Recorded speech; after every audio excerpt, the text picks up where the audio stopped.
Vamos a seguir adelante con este segundo panel que nos propone la Federación Uruguaya de la Salud, si a ustedes les parece, pensando en la FUS del futuro.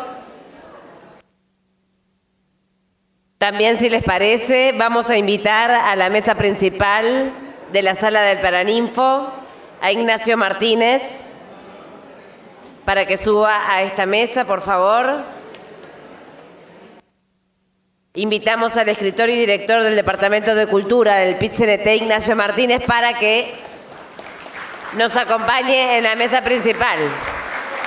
También tiene que subir a la mesa principal Graciela Villar, por favor, en representación del equipo docente del Instituto de Formación Sindical.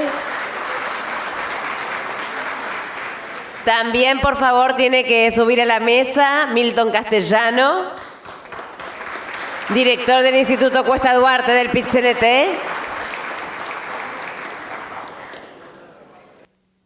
Y con ellos entonces vamos a comenzar este segundo panel, si a ustedes les parece.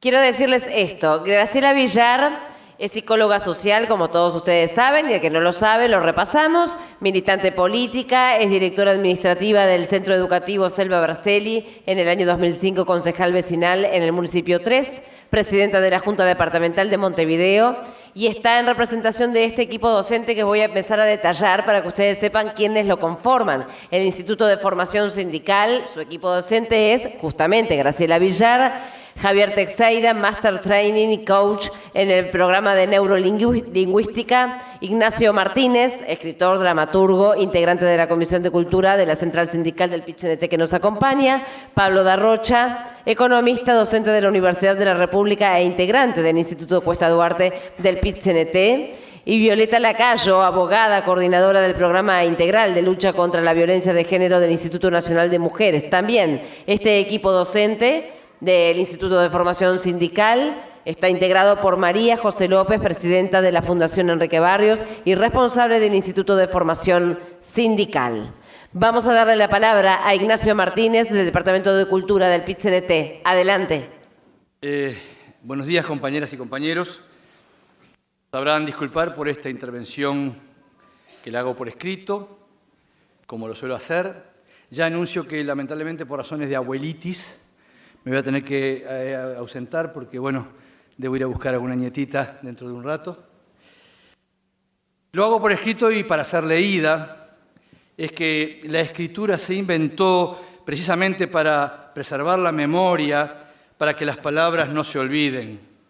Tal vez por eso mismo hace 4 años ayudamos a hacer el libro 5 décadas de lucha. Además, sinceramente, de esa manera no me olvido de lo esencial que quiero decir. En este momento quiero ratificar mi compromiso insoslayable con mi querida Federación Uruguaya de la Salud y anunciar que aquel valioso libro, auspiciado por la editorial 1 de Mayo de nuestro PIT-CNT, estará colgado en forma de PDF en las direcciones informáticas que la FUS defina para que todo el mundo tenga acceso a esa información. Y eventualmente, si el Plan Ibirapitá así lo entiende, será subido a la Biblioteca País para que cualquier ciudadano pueda también acceder a este material. ¿Para qué ese esfuerzo? Como dijimos, para preservar la memoria de lo hecho, de lo sucedido, de la vida de la Federación y del gremio, pero para varias cosas más. También para enriquecerlo. La historia está en permanente movimiento. Este libro es un eslabón, no es un comienzo. Hubo muchísima historia antes de la historia que allí se cuenta. Tampoco es un arribo, una llegada. Hay mucha vida luego de su edición y tal vez lo más importante no sea concluir la historia, sino transitar por ella para transformarla, aprenderla, profundizarla. Tal vez sería bueno que los sindicatos de la Federación escriban sus historias, que los compañeros y las compañeras escriban sus vivencias.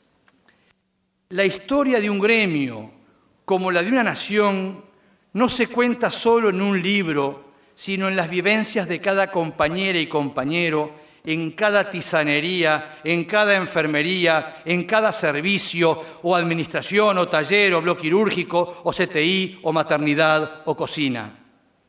Es que desde allí nació, se gestó precisamente esta federación y sus 5 décadas de construcción, de esfuerzo, de búsquedas y realizaciones, de conquistas y también de fracasos, que para lo único que sirvieron fue para redoblar la lucha y para que, entre otras cosas, nosotros estemos aquí hoy presentando un nuevo y hermoso salto en calidad que nos hará ser mejores personas. El libro en PDF y todo este esfuerzo de la creación del instituto. ¿Para qué todo esto? Para que los nuevos activistas, militantes y dirigentes de la Federación tengan un material de apoyo a la formación integral. ¿Qué es esa formación integral? Es saber todo lo concerniente a los temas salariales, a las condiciones de trabajo de este complejísimo gremio con tan disímiles descripciones de tareas. Es conocer su historia, las leyes que nos gobiernan, las experiencias en otros países de otros trabajadores. Pero aún más.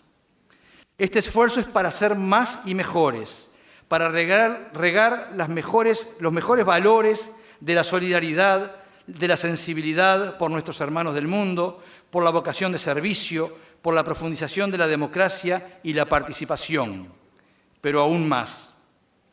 Queremos separarnos completamente del infame consumismo, de la inmoral comercialización de la medicina, de los intereses que están antes en sus riquezas monetarias que en la salud de la población. Pero aún más, como lo dijimos en el libro, si acaso hay una madre esencial del actual Sistema Nacional Integrado de Salud, esa gestora es, sin dudas, la FUS. Pero como ya sabemos, los hijos son para toda la vida y este hijo llegó para quedarse y estos esfuerzos también son para mejorar este sistema, para avanzar en las etapas que ya han sido definidas como imprescindibles, para que su función sea más plena, más accesible al servicio de las inmensas mayorías nacionales, priorizando a los niños, a los ancianos, a las personas con discapacidad.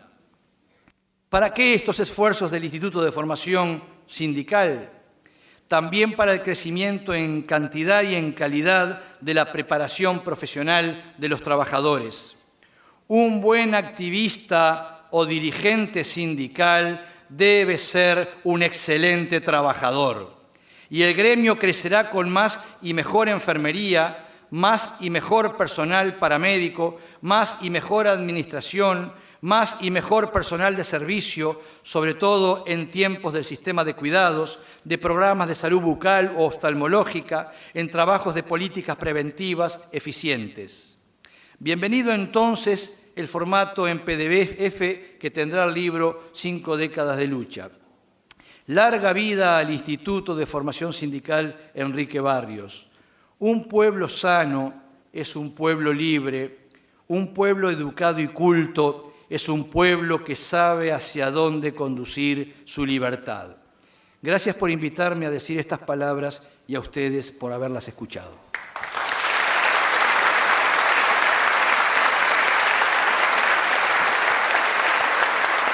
Muchas gracias, Ignacio Martínez, del Departamento de Cultura del PIT-CNT. Graciela Villar, ya les decíamos, adelante, como integrante del equipo docente, que también antes que comiences a hablar, Graciela, permitime, hay que nombrar como integrantes de este Instituto de Formación Sindical a Laura Molina, la licenciada Laura Molina, la aplaudimos, Jorge Venegas, exministro de Salud, y el doctor Pablo Alzalone, gracias por formar parte de este equipo. Adelante, Graciela.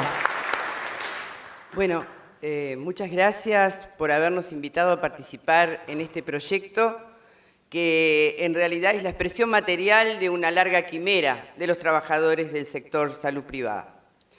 Una larga quimera porque, en principio, mi participación va a ser transmitir en forma ordenada y no demasiado apasionada, como suelo hacer, las experiencias vividas a la salida de la dictadura, fundamentalmente, en este grupo que integramos en aquel momento la conducción de aquel Consejo Central de FUS, que tuvo que ver con el desafío de incorporarnos a la militancia y constatar que la salud, a diferencia de la educación, no tenía un Varela atrás.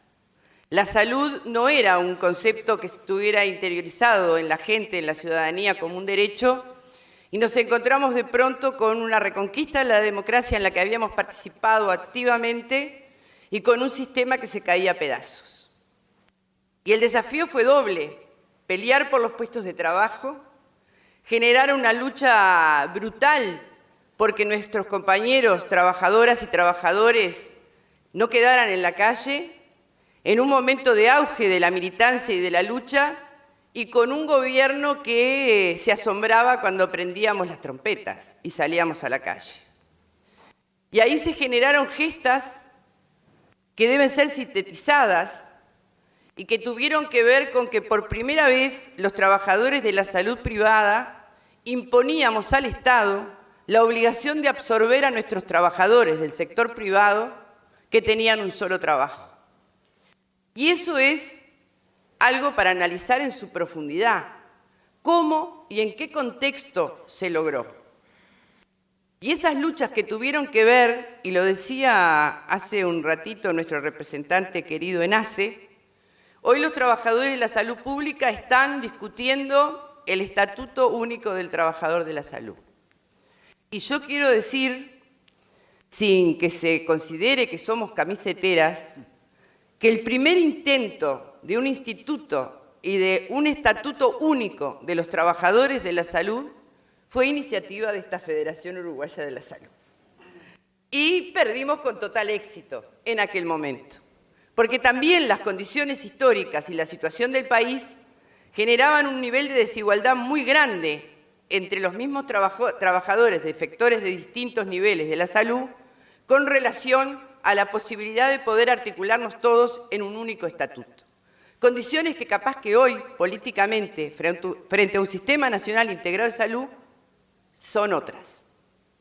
Pero esos procesos que fueron marcando jalones trascendentes en la Federación tienen que ver con esto de lo que vamos a tratar de transmitir, y les comento, la compañera Selva Braceli, antes de retirarse, me pidió participar conmigo de estos talleres, cosa que me parece muy importante, porque Selva fue secretaria general de este gremio también en momentos de gran eclosión de militancia y de grandes confrontaciones políticas, porque fue un gremio con enormes debates políticos, con enormes debates con relación a táctica, con enormes debates con relación a cómo salir adelante, manifestando nuestra voluntad de que la salud era un derecho de toda la ciudadanía e imponerlo eso como consigna.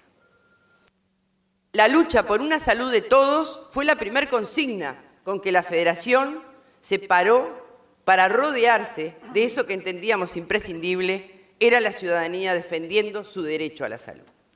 Y en esos jalones, también lo decían hoy, los trabajadores de la Federación de la Salud Pública van a definir hoy sus categorías. Y nosotros tuvimos una huelga de más de 15 días, discutimos a lo largo y ancho del país, nos reunimos con cada grupo de trabajadores, desde auxiliar de limpieza hasta tisanera, hasta yesero, hasta partera, hasta enfermero, para discutir entre nosotros cuál era la definición de la categoría que correspondía a nuestro trabajo. Y ese laudo, que hoy sigue vigente, ha sido una constitución rectora que nos ha permitido, a lo largo de todas estas décadas, poder hacer respetar las categorías que tanto le costaron a esta federación. Por lo tanto, tenemos enorme bagaje histórico que ha pasado por la lucha, pero que tiene concreciones materiales que hoy, siendo un sector de los que están más abiertos al ingreso de nuevos trabajadores, es imprescindible que los nuevos trabajadores sepan cómo se procesó todo lo que hoy tenemos como un derecho fundamental. Eso es lo que vamos a tratar de transmitir, junto con la parte mucho más profesional, que tiene que ver con conocer las leyes laborales, que tiene que ver con elementos de economía que nos permitan ver un convenio salarial y saber de qué estamos hablando, y que tienen que ver con propiciar en un mundo del trabajo que viene siendo zarandeado, que viene siendo movido, como si tuviéramos adentro todos, fuéramos tallarines pequeños en un gran colador, moviéndose, y nuestro sector también se va a mover, y lo más importante es que esos tallarines pequeños, que somos todos nosotros, no nos empecemos a caer y a desprender del sistema de trabajo. Yo soy una convencida de que la organización sindical y el mundo de trabajo es una universidad. Lo que aprendemos en forma cotidiana, todos los días, cuando escuchamos al compañero que tiene un problema y cuando nos sentamos a pensar cómo lo resolvemos, genera que desarrollemos una inteligencia que no está certificada, pero que a la hora de una bipartita, de una negociación, supone poner en juego esas inteligencias que a veces no sabemos que tenemos. Pero es necesario hoy también poder tener elementos que nos provean a nosotros de herramientas para distinguir frente a qué patronal estamos, para poder saber qué podemos negociar y qué no, para saber cuándo nos tenemos que levantar de una mesa o cuándo la tenemos que abrir. Y eso que se aprende en la práctica también tiene que ver con incorporar conocimientos de otros para que nos fortalezcan en la argumentación. Y convencer a las nuevas generaciones de trabajadores del sector salud privada y de toda la salud, porque nuestros compañeros a veces tienen multiempleo, se desempeñan en el área privada y pública, en condiciones de relaciones diferentes desde lo laboral, saber que somos actores ponderados, imprescindibles, para que el sistema integrado de salud realmente se transforme en una segunda etapa, en una profundización de la igualdad del acceso a esa salud. Y junto con ese proceso, que tiene que ver con el desarrollo de lo programático, junto con ese proceso es el papel determinante que tenemos los actores en el sistema. Sin nosotros no hay salud, por más que apliquemos buenas tecnologías. Yo me acuerdo que a la salida de la dictadura teníamos el autoclave. Todo se calentaba en el autoclave, todo se calentaba.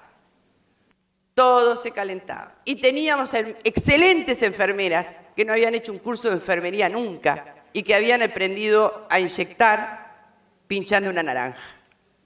Y les puedo asegurar que eran de las mejores. Pero esa realidad de la década de los 85 no es la de hoy. Hoy necesitamos estar formados, estar preparados en la dirección esta que se planteaba en el panel anterior, de garantizar que nuestros trabajadores y trabajadoras, no importa la edad, que no hayan culminado sus ciclos de primaria y secundaria, lo hagan. Porque eso tiene que ver también cómo nos mejoramos como personas. Las compañeras que lloraban cuando terminaron la secundaria, o emocionadas con sus hijas, ya hoy universitarias, cumpliendo un sueño que por razones de diversa índole no habían podido concretarse, es también una meta de militancia sindical. Es una forma de incorporar, de mejorar, de dar instrumentos, de dignificar en serio a cada una de las mujeres y de los hombres que están con nosotros todos los días. No es la cocinera, no es la auxiliar de servicio. Somos parte de un equipo de salud que brinda salud y que es imprescindible que tenga una articulación desde lo personal, desde lo humano, pero también desde lo profesional. Y así hacer sentir que ese equipo de trabajadores en distintos niveles y con distintas responsabilidades tienen un papel para transmitir a las nuevas generaciones que es imprescindible. La salud tiene un vínculo con el dolor, con el sufrimiento de las personas. Y nosotros como actores en ese escenario tenemos que ser solidarios y profesionales. Y eso nos reivindica. Y eso nos pone en una posición privilegiada. Recuerdo como anécdota, cuando Midu cayó y cerró, los mayores solidarios nuestros para que tuviéramos trabajo en esa negociación fueron los socios de Midu, que dijeron, un trabajador, 10 socios. Y fueron organizaciones sindicales que tenían los convenios en esa institución que junto con nosotros peleamos para garantizar la mayor parte de los puestos de trabajo. Porque existía el vínculo, existía el compromiso y existía ese saber que cuando estuvo mal, allí estuvimos nosotros, para recibir al herido, para consolar frente al dolor. Y cumplimos ese rol. No somos máquinas, no somos un estetoscopio, no somos una computadora, no somos un escáner. Somos personas. Y reivindicar el rol del humano en la salud tiene que ver también con cómo nos paramos nosotros como responsables de brindar esa salud solidaria, equitativa y accesible. Y eso es lo que queremos transmitir. Nuestras luchas tuvieron como centro rodearnos de la gente, porque nosotros damos un servicio que es por y para la gente, y que si hoy está mi mamá internada, mañana va a ser la mamá del vecino, y nosotros vamos a ser buenos enfermeros, vamos a ser buenos auxiliares de servicio, vamos a ser mejores técnicos si somos capaces de no separar de la dimensión humana de la salud que tiene nuestra actividad. Por eso este sindicato debatió ferozmente esta federación, si el abandono de cargos era parte de una discusión que teníamos que dar. Y eso fue discutir también visiones distintas de política sindical. Por eso discutimos y estamos convencidos de que no precisamos reglamentación sindical. Somos capaces de autorregularnos, porque somos los que sabemos qué servicio no podemos negarle a la población. Porque esa población para nosotros, y sobre todo en el interior, tiene nombre y apellido. Porque también las relaciones patronales son distintas. Porque no es lo mismo el empresariado en Montevideo que el paternalismo desarrollado en el interior. No es lo mismo. Donde en Pueblo Chico nos conocemos tanto. ¿Verdad? Nos conocemos todos, perdón. Así que esas cosas son las que hoy se van a juntar en una transmisión de experiencia que trataremos de hacer ordenada y no apasionada, pero a veces la pasión es motivación de la importancia que tenemos en un gremio además femenino por excelencia y no por falso chauvinismo ahora a la inversa.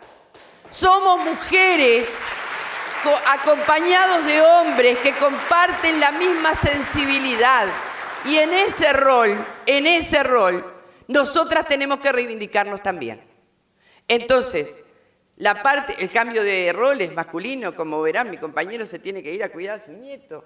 Una generación del siglo XX que, bueno, en fin, el cuidado lo hubiera hecho nieta todavía. Esos cambios de roles,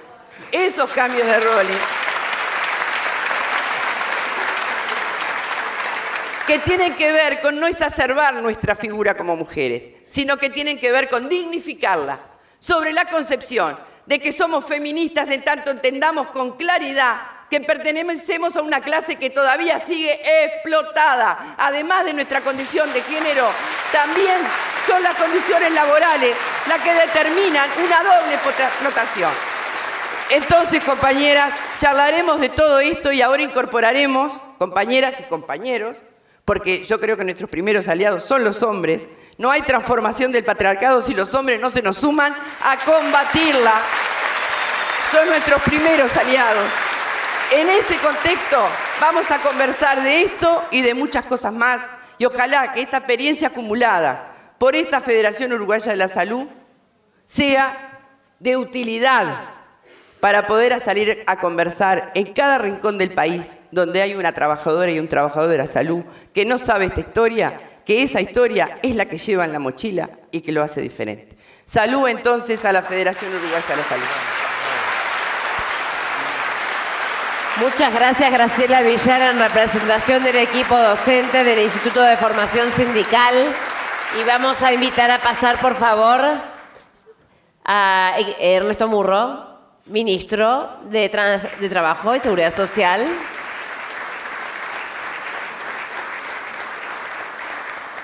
Gracias, Ernesto Murro, por estar aquí en este panel que cierra el plenario y el seminario Pensando la FUS del futuro. Mientras que se acomoda entonces y saluda a Graciela Villar, a quien agradecemos por sus palabras también. Le decimos que, por favor, Ernesto Murro, ministro de Trabajo, tenga bien dar su posición sobre la FUS del futuro. Adelante. Bueno, muy buenos días a todas, a todos. Es un gran gusto poder compartir nuevamente, como hace tantos años, una reunión con los trabajadores de la salud privada y hacerlo en este ámbito emblemático de la democracia y de la lucha del Uruguay, que es el Paraninfo de la Universidad de la República, y con queridos compañeros y con todas y todos ustedes. Cuando nos invitaron a esta actividad, pensando la FUS y la salud del futuro, se nos ocurrió que quizá ustedes ya hayan hablado en el correr del día de hoy, y como lo hacen cada vez, en cada oportunidad, además después de la exposición emotiva, humana y motivante que nos hiciera Graciela, quizá hacer alguna reflexión donde voy a tratar de bajar un poco el tono. Hay que ver si esto después resulta adecuado. Nosotros partimos de la base de que vivimos en un país que es parte de América Latina, cosa de la cual a veces nos olvidamos. Que vivimos en un mundo,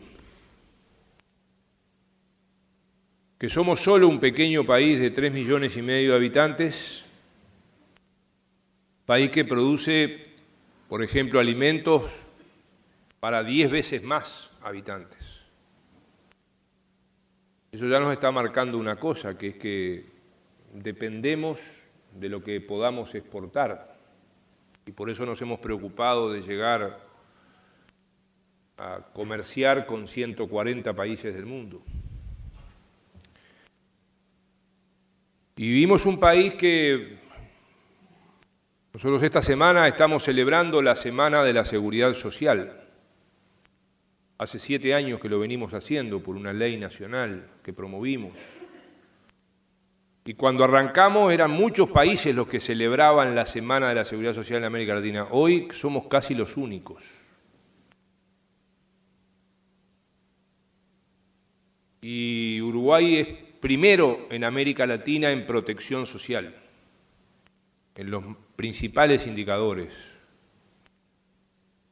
Por ejemplo, en la cantidad de hombres y mujeres jubiladas, estamos superando el 95% en los mayores de 65 años, o en los indicadores de salud, pese a las carencias y a las cosas que tenemos que mejorar.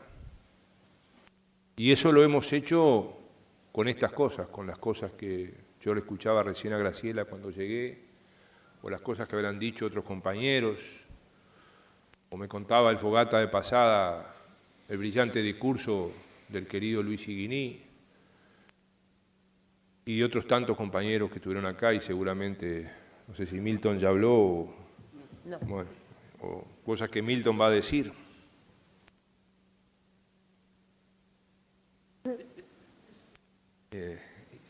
Independencia sin indiferencia.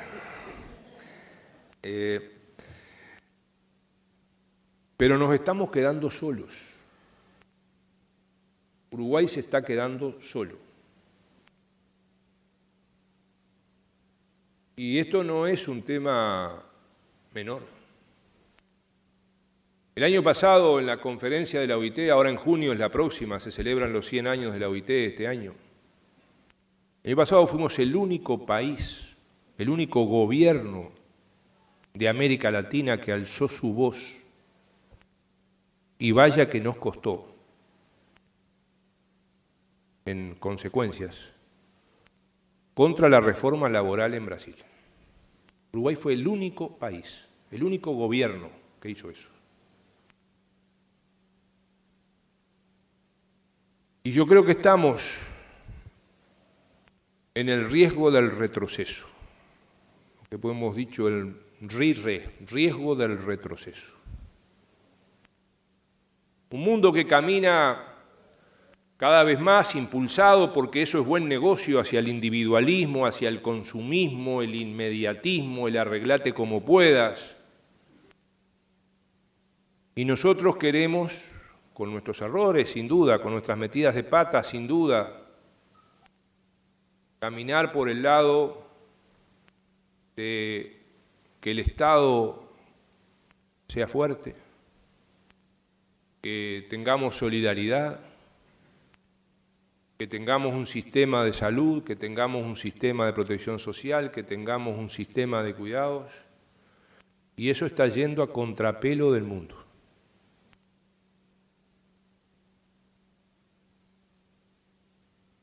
Y eso también nos ubica en esta situación.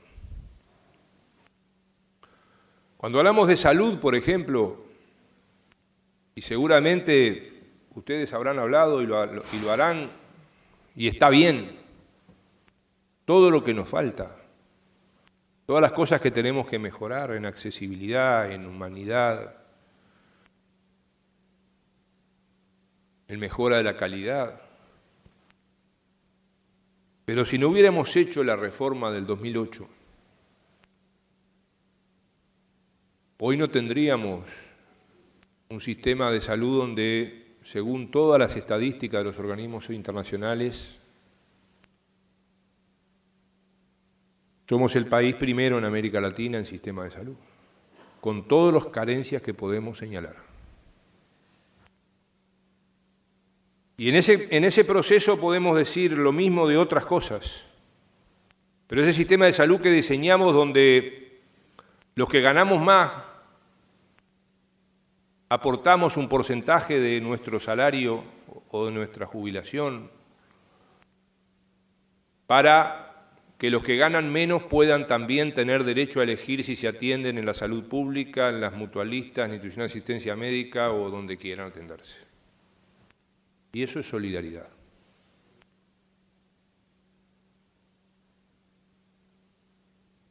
Y lo hicimos a través del sistema de seguridad social. Y eso ha significado también una mejora para el sistema de seguridad social, porque mucha gente se acercó a la seguridad social, ayudó a disminuir la informalidad, porque la gente empezó a ver que era bueno para tener, por ejemplo, el acceso a la mutualista para los nenes, estar afiliado al BPS. Y el BPS, que bajo la dirección política de la Junta Nacional de Salud, que ustedes integran, administra sin costo para el Estado.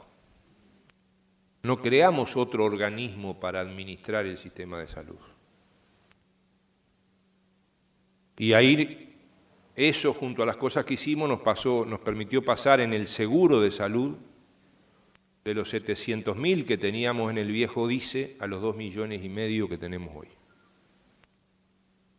Y un ACE que está mejorando, sensiblemente mejorando. Y yo creo que esas cosas se logran porque existen estas cosas. Un país donde somos de los pocos del mundo, donde tenemos negociación colectiva en el sector público, no solo de América Latina, del mundo. América Latina, después de nosotros, viene Argentina cada vez más lejos. De los pocos del mundo donde hay negociación para las trabajadoras domésticas y los trabajadores rurales. El martes es el Día del Trabajador Rural y lo vamos a estar celebrando junto con ellos, como estamos hoy acá. Con el compañero Ferrari en Colonia Biglietti y nosotros en Guavillú. Un país donde entre 2018 y 2019 están funcionando 230 consejos de salario, de los cuales llevamos resueltos 208, con 94% de acuerdo entre empresarios y trabajadores.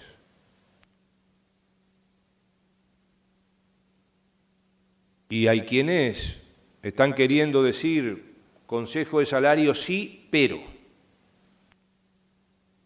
Y en el perismo está el cangrejo abajo de la piedra. Porque dicen, consejo de salario sí, pero por empresa. Eso no es consejo de salario. Se puede negociar por empresa en el Uruguay. Se puede negociar y no ir, como alguna vieja consigna, no ir a pisar las alfombras de los ministerios. Se puede negociar. Ahora, las empresas, los sindicatos, las cámaras prefieren ir al ministerio. Y eso es parte de nuestra identidad nacional. Dicen, consejo de salario sí, pero por zona. Eso no es consejo de salario. Y los propios consejos de salario, cuando ha sido necesario, han resuelto diferencias para algunos lugares. Ahora, cuando hablamos por zona, y hablamos, por ejemplo, para no hablar de ustedes, de los hoteles, ¿hablamos del Conrad o del hotelito de la Ciudad Vieja? ¿Dónde hacemos la zona ahí? Cuando hablamos de mi querido sindicato de la madera, en la fábrica que yo trabajé, cuando a lo sumo éramos 200. Hoy las principales fábricas de madera están en Tacuarembó y Rivera, con 800 trabajadores y exportan al mundo, con alta tecnología. Estamos hablando de las fábricas de madera de Tacuarembó y Rivera que exportan al mundo o del aserradero del Borro que sigue existiendo. ¿Cómo hacemos la zona ahí? ¿Dónde pasamos la raya para decir que el consejo de salario va por acá o va por allá? Los consejos de salarios tienen la facultad para generar las diferencias por la negociación tripartita. Y menciono estas cosas porque estas cosas están en el orden del día hoy de la discusión. Y podremos seguir construyendo y mejorando un sistema de salud si vamos en ese camino. Y también estamos teniendo otros riesgos, como es, por ejemplo, el riesgo de, cuando hablamos de lo que significa la seguridad social. ¿Qué es el gasto en seguridad social? ¿Qué es el gasto público? Si yo compro una prenda de ropa importada, China, quizá en el precio directo me salga más barato, pero yo tengo que sumarle para hacer la cuenta país que cada trabajador en el seguro de paro me cuesta $1.000 mensuales. Reitero, hoy cada trabajador en seguro de paro cuesta $1.000. Entre lo que se le paga al trabajador, las cuotas mutuales, y lo que el BPS deja de recibir por ese trabajador que ahora está en seguro de paro. 100 trabajadores, $100.000. 1.000 trabajadores, $1.000.000 por mes. Tenemos que hacer esta cuenta. Porque creo que estas cosas son las que muchas veces, cuando se habla de la seguridad social o del gasto público, no las vemos. Además de lo que significa estar en seguro de paro. Para el trabajador, para la familia, para la empresa.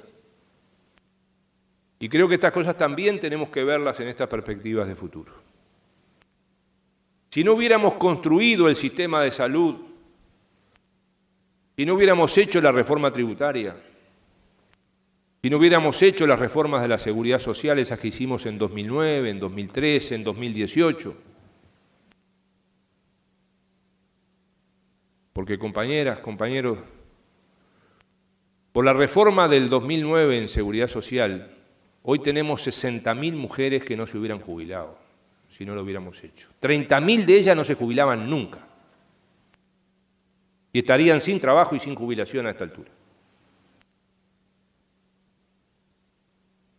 Si no hubiéramos decidido priorizar el pago a las mujeres de la asignación familiar, porque antes la asignación familiar mayoritariamente la cobrábamos los hombres, hoy la cobran más del 90% las mujeres, no hubiéramos contribuido a la igualdad, que significa el poseer ciertos ingresos.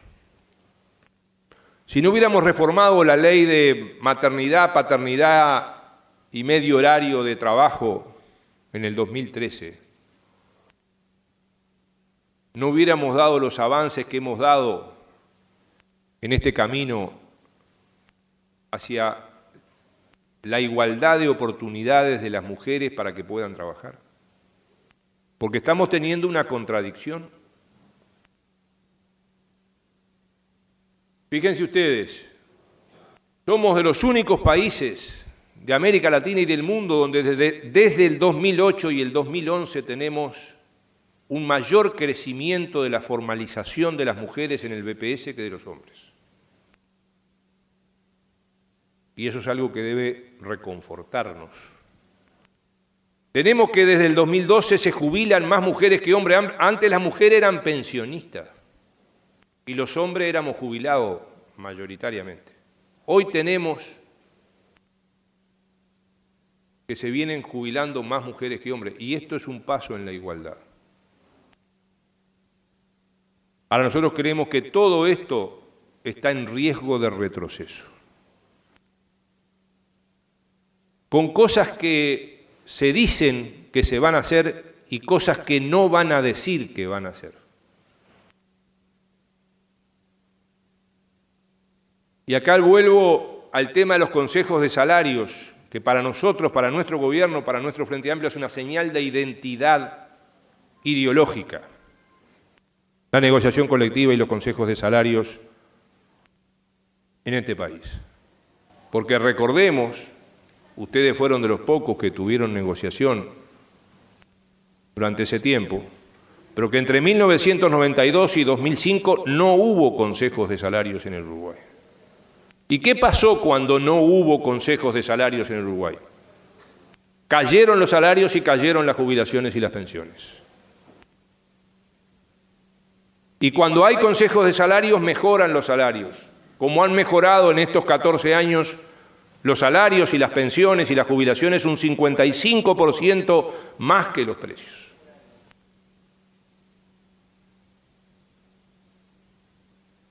Y eso está en riesgo. Con el sí pero está en riesgo. Como yo creo que está en riesgo el sistema de salud. Y como creo que está en riesgo el sistema de protección social y de seguridad social. Si no somos capaces de valorar lo que hemos hecho, no solo el gobierno, porque para este gobierno son imprescindibles las organizaciones sociales. Para nosotros las organizaciones sociales son parte del fundamento de la democracia de un país. Y es lo que necesitamos para seguir avanzando y mejorando en esta construcción que venimos haciendo. Pero debemos valorar, ver las carencias, ver lo que nos falta y no confundirnos. Porque creo que están haciendo cosas para confundirnos. También en el sistema de salud. En Uruguay se habla mucho de lo que ganamos los ministros. Está bien. ¿Cuánto hablamos de lo que ganan determinadas jerarcas de la salud? Lo que ganan determinados jerarcas de las AFAPs. Porque todo esto también lo pagamos nosotros. En el caso de las AFAP a través de las comisiones que le cobran a los trabajadores y en el caso de salud a través de las cuotas mutuales. Y cuando hay gente, por ejemplo, que gana 10 veces más que el presidente de la República, 20 veces más que el presidente de la República, en estos sectores que estoy hablando, yo creo que estas cosas también las vamos a tener que discutir.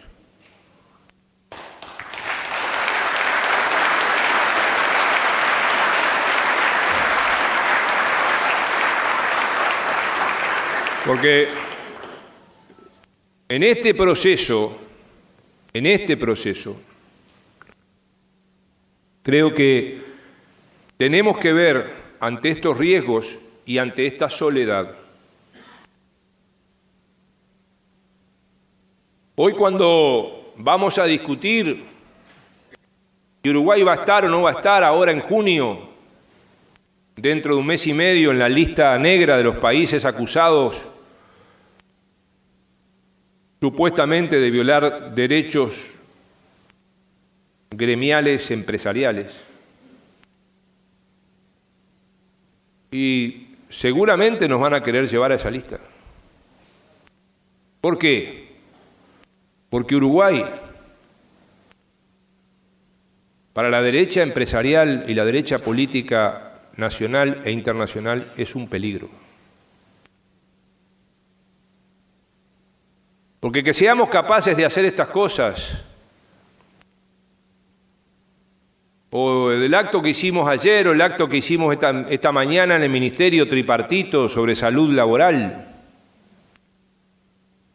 donde felizmente venimos disminuyendo y en los últimos 5 años hemos disminuido un 30% los accidentes laborales, bajando de 41.000 a 29.000 el año pasado, y lo hacemos tripartitamente. Bueno, estas cosas y estos cambios están en este proceso. Y por último, yo creo también que tenemos que pensar en cómo fortalecemos la democracia en relación a algunos procesos que estamos viendo de nuevas realidades. Y esas nuevas realidades, por ejemplo, también tienen que ver con el futuro que pensamos de la salud. Por ejemplo, nosotros habíamos arrancado hace un par de años en el Ministerio a preocuparnos por los repartidores en moto a domicilio. Y cuando arrancamos con eso nos invadieron las bicicletas. Y ahora los monopatines. Y estamos actuando en este momento, está actuando la inspección del Ministerio en relación al tema de los monopatines. En el mantenimiento y en cómo se preparan para su uso. Y estas nuevas realidades como el teletrabajo, la telemedicina, tenemos que ver cómo las encaramos con nuestros principios y valores de defensa y de mejora, de valoración y de mejora, de lo que hemos hecho y de lo que vamos a tener que seguir haciendo. En una batalla que es sin duda cada vez más difícil. Porque una cosa era hace 5 años atrás, cuando teníamos otros gobiernos en América Latina, y otra cosa, y en el mundo, y otra cosa es hoy, cuando este pequeño paisito que tanto queremos aparece solo en la mayoría de los organismos internacionales defendiendo las cosas que seguramente la inmensa mayoría de los que estamos acá estamos de acuerdo. Pero compañeras y compañeros, eso nos está pasando. Yo estuve viajando poco últimamente, pero estuve hace 10 días en la Asamblea de Naciones Unidas en Nueva York.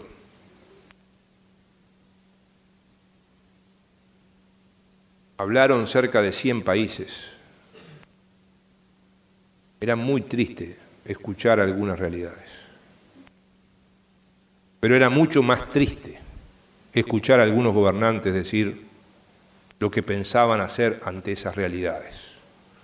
Y acá tenemos que ver si vamos a tener o no vamos a tener las decisiones políticas, la confianza en la democracia, la confianza en las organizaciones sociales, para seguir avanzando, mejorando hacia un futuro cada vez mejor, también en la salud. Gracias. Gracias, señor Ministro de Trabajo y Seguridad Social, Ernesto Murro. Y para cerrar este segundo y último panel, pensando en la FUS en el futuro, escuchamos ahora a Milton Castellano, director del Instituto Cuesta Duarte del PIT-CNT. Bueno, buenos días o buenos mediodías. Uno cuando participa en un evento de estas características y le toca cerrar, tiene una certeza, que es que tiene que ser cortito, porque venimos de varias y varias intervenciones. Pero tiene una dificultad, tiene una certeza y tiene una dificultad, que ya se ha dicho mucha cosa.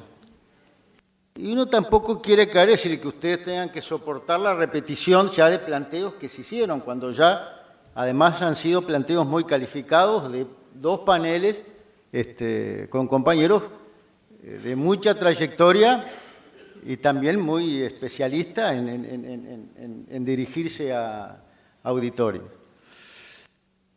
Nosotros lo que vamos a hacer son 4 o 5 preguntas o reflexiones para el instituto. Es decir, este instituto a mí me llega muy de cerca porque tiene el nombre de un compañero de toda la vida, el compañero Barrios, que nos criamos casi juntos y pasamos muchas vicisitudes hace muchísimos años, y bueno, y hoy lleva el nombre de Enrique este instituto. Entonces, para mí estar acá tiene un grado muy especial. Los institutos no son la organización sindical, no deben cumplir la función de la organización sindical, aunque a veces hay tendencia hacia eso. El instituto tiene que ser un lugar de debate, de discusión, de investigación, de contraponer ideas, de plantearnos complejizar cuando una situación es fácil, complejizarla. Es decir, tiene que ser un centro de elaboración, con determinada independencia para que después sean insumos para que las direcciones sindicales, que son los que tienen que resolver, tengan esos elementos con mayor profundidad y con mayor masa crítica que le permita tomar una orientación. Entonces, con esa realidad, yo creo que estamos viviendo en un momento muy especial. Por ejemplo, hoy de mañana me llaman del país porque están haciendo una nota sobre el futuro del trabajo y qué va a pasar con esto, con la robotización y con todas estas cosas. Como buscando certezas. Y yo le decía a la periodista que yo la única certeza que tenía es cuando voy al campeón del siglo a ver a mi cuadro, que sé que vamos a ganar. Después no tengo más certezas. Otras certezas no tengo que tratar de construirlas. Hoy, en vez de unidad, dividís. Pero es una certeza mía, yo no pido que los demás tengan la misma. Pero decíamos ahí, hoy la sociedad vive en un permanente cambio. Esto es nuevo. No, yo diría que no. La sociedad de que el hombre es hombre, el mundo, los seres humanos estamos, se ha vivido en procesos de cambio, desde el fuego para acá, permanentemente. La diferencia con estos momentos es la velocidad de esos cambios. Yo no me estoy acomodando cuando me viene el cambio. Recién lo decía Ernesto. Me estoy acomodando con la bicicleta y a la media hora me viene el monopatín. Y eso tiene que ver con los cambios tecnológicos y con la velocidad de los mismos. Y eso también esconde un tema que es fundamental, es quién se apropia del conocimiento y quién se apropia de las ganancias del conocimiento. Es decir, todo proceso de cambios trae en sí cómo se distribuyen los excedentes que ese proceso de cambio viene, esa disputa. Entonces, no solo es un problema tecnológico, es un problema de qué sociedad queremos y cómo esa justicia social genera que todos lleguemos a esa realidad. Entonces, en esa complejidad, yo tendría 2 o 3, 4 preguntas al instituto, pero no preguntas para que tenga una respuesta, sino unas preguntas para complejizarlo y ver cómo podemos avanzar en eso. Por ejemplo, ¿qué salud queremos? Una salud que sea para todos, sí, todos queremos una salud para todos. Que sea digna, sí, queremos que sea digna. Que sea con retribución. Es decir, pero ¿cuál es el modelo de salud? Yo creo que eso es un debate. Yo Yo salgo de acá y puedo caminar unas cuadras y voy hasta el hospital de clínica y los trabajadores tienen quizás otro paradigma de la salud que se necesita.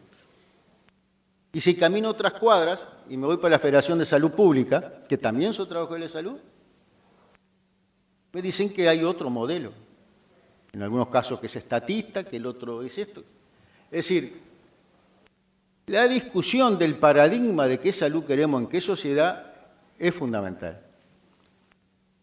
¿Por qué también lo digo? Porque los más viejos, cuando yo empecé a militar en el movimiento sindical, éramos una generación que teníamos determinados paradigmas. A mí no, para ser sincero, cuando yo entro a FUESIS, quizás no era lo más importante para mí si había un aumento de porcentual.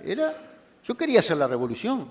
Yo tenía un paradigma, que era transformar la eliminación de la explotación del hombre por el hombre. Por ejemplo, así está expuesto en la Declaración de Principios de la Central Sindical. Es decir, teníamos una construcción de un paradigma y de objetivos estratégicos. Y hoy tenemos dificultades en eso. Pero tenemos dificultades, por ejemplo, en cosas como la salud. ¿Cuál es el modelo de salud? Por ejemplo, los compañeros, hice una discusión que hemos tenido varias veces, una discusión, debate con el Fogata. ¿Cómo los institutos hacen formación, no tanto técnica, sino política de conformación? Ahora, ¿es posible formación política si yo no tengo construcción de paradigma? ¿Qué modelo yo estoy a recrear? ¿Por qué, por ejemplo, hoy si yo organizo un curso, por ejemplo, sobre seguridad y higiene en el trabajo, en el Cuesta Duarte me van 100, y si voy a discutir en el Cuesta Duarte el tema de la organización, me van 10. Es decir, porque yo necesito construir la forma, y me parece que entonces, un desafío que el instituto tendría que hacerlo, no con el tiempo que sea, es decir, es complejizar la situación de cuál debe ser el modelo de salud en un aspecto estratégico, cómo debe desarrollarse, porque creo que en Uruguay hay varias visiones y esas visiones debemos complejizarlas y debatirlas y analizarlas. No solo cómo se avanza en determinadas cosas. Y eso me parece en un sector donde la tecnología avanza a paso agigantado. Pero avanza también no solo para que todos tengan una mejor salud. Es un sector que avanza porque tiene intrínsecamente el mayor desvelo de cualquier ser humano, que es vivir más. Es decir, es el sector donde todo el mundo puesta mucha cosa, porque entre otras cosas no vivir sano, sino también cómo alargo la vida. Y si es posible encontrar en algún momento la magia de poder vivir eternamente. Y eso está en la propia condición humana. Entonces, por lo tanto, es un sector donde los modelos de desarrollo de salud tienen que ser importantes. En segundo lugar, que yo creo que a mí me llena siempre la cabeza de problemas con eso, es la formación profesional. Nosotros, en ese mundo acelerado, yo me despierto una mañana y aparece que se va a operar, no sé, en 5G, 10G, no sé, no entiendo mucho en cómo es, pero que sin duda es toda una transformación. Veo una de las principales mutualistas haciendo una cosa que desaparecen ya los análisis clínicos, lo hace un robot. Es decir, sin duda que comienzan a haber cambios tecnológicos que hace la formación profesional. Y el instituto tiene que trabajar no en el presente, tiene que también investigar las tendencias, hacia dónde vamos, cuál es el modelo. Es decir, está claro que nos están vendiendo ese un modelo consumista, casi de hotelería, porque si yo veo las propagandas de las grandes mutualistas, lo único que me ofrecen o que me muestran son grandes hotelerías donde tengo todas las comodidades del mundo. Entonces me parece que lo tecnológico también debe ser una cuestión de estudio. Y necesitamos avanzar en eso. Y en eso fundamental es cómo se interrelaciona el instituto a nivel internacional, cómo se desarrolla con otras organizaciones sindicales, con otros lugares, porque la tecnología y los avances en esas cosas me parece importante. Una tercera reflexión, pregunta. ¿Los efectos en la tecnología solo son en los cambios en las profesiones o afecta más en la organización del trabajo? No es lo mismo la capacitación que la organización del trabajo. Y acá ha habido avances muy importantes en este problema tecnológico que cambia más rápido, más que la tecnología, lo que cambia más rápido es la organización del trabajo. Hoy Ernesto decía del teletrabajo, pero lo que cambia es la organización. Yo a veces les ponía un ejemplo. Yo si quería hace 5 o 6 años pedía una pizza y me la llevaban a mi casa. Hoy también agarro y pido una pizza. Lo que ha cambiado es la forma como me llega la pizza a mi casa y las formas de cómo se ha desarrollado esa organización del trabajo. Y esa organización del trabajo tiene que ver también, es decir, cómo a través de eso nos van quitando derechos. O mejor dicho, cambian los derechos. O porque vamos a trabajar en nuestra casa. O porque ya no existe la concentración y existe la descentralización.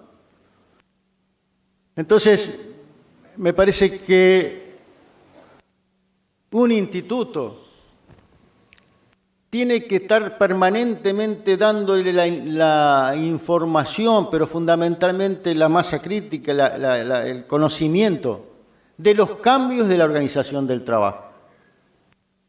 Si una organización sindical no logra rápidamente llevar a tiempo real los cambios que hay en la organización del trabajo, es muy difícil que esa dirección sindical pueda aplicar una política correcta, porque comienza a tener desconocimiento de su base material o comienza a tener desconocimiento de la velocidad con que se dan esos cambios materiales.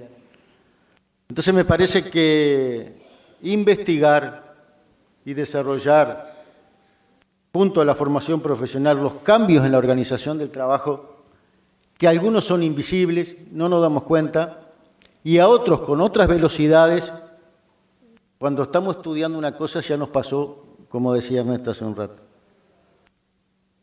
Y la última complejización o problema, la organización sindical. ¿No deberá también analizar y complejizar si la organización que hoy tenemos es la mejor, la más apta con los cambios? Nosotros tenemos organizaciones sindicales la mayoría de la década del 50 del siglo pasado, por un paradigma. Había consejo de salario, la negociación era por sector, todos los sindicatos nos armamos por sector, porque estaba así. Ahora comienzan a haber tendencias. El fenómeno, por ejemplo, los corporativos, y en este sector es uno de los que más se da. Se le ocurre a los anestesistas formar su propio sindicato. Pero no solo los grandes profesionales categoría A, las enfermeras en Uruguay han querido formar su sindicato. Es posible, por ejemplo, o es bueno tener, yo salgo de acá y tengo un sindicato de la salud, potente, el más grande, más pesado, pero camino una cuadra y tengo un sindicato de la salud a pocos metros ahí en Avenida Italia, que es el Hospital de Clínica. Y agarro para el costado así, me voy y voy a otro que tiene hasta una fuente en la entrada y todo. Federación de Salud Pública. Yo no estoy diciendo que hoy la solución es juntar todo, no estoy diciendo nada de eso. Digo que los institutos tienen que complejizar los problemas, analizarlos para después dar elementos para esa discusión. ¿Es posible tener la organización ahora por mutualistas? Cuando cada día que pasa hay enormes asimetrías entre la más grande y la otra. Es decir, antes eran todas más o menos, yo las veía y eran más o menos, si yo tomaba el tamaño de cantidad de afiliados, es decir, de socios que tenían las mutualistas, eran más, había muchas. Ahora hay una y dos, una que se lleva todo, genera nuevas complejidades. Entonces, todas estas cosas que yo planteo tienen que ver con los desafíos que un instituto tiene.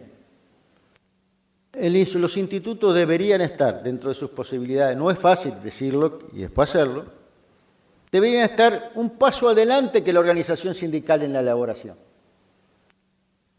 Proveyéndole a la dirección sindical de esas cosas que se vienen y que el dirigente sindical, por estar todos los días asumido en los problemas de las circunstancias, no los ve o no tiene tiempo de poder estudiar.